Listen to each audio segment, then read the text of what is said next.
London's Ace Café will forever be associated with greasy rockers, old Brit iron and the post-war ton-up boys. But this venerable institution has now put its name to a very contemporary café racer, based on the Triumph Street Triple R.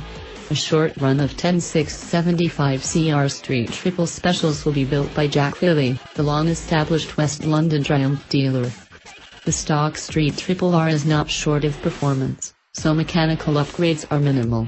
The 12-valve motor has been fitted with heat-wrapped down pipes, aero end cans, and Triumph's own quick shifter. The highly regarded German Triumph specialist LSL supplies adjustable rear sets, clip-ons, grips and levers, plus mirrors and brake reservoirs. Other LSL parts include a tail tidy, crash protectors for the forks, swing arm, clutch and frame, and a single powerful 7 inches headlight. Custom graphics and paint are applied to the seat and radiator cowls, belly pan and even the lightweight 5-spoke cast 17 inches aluminum wheels. Tires are top-spec Pirelli Diablo Rosso Casa.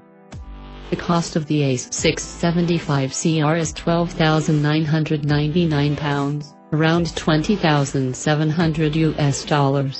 That's around £5,000 over the factory bike. But then again, it's not cheap to upgrade a bike as good as the stock Street Triple R, and exclusivity always has a price.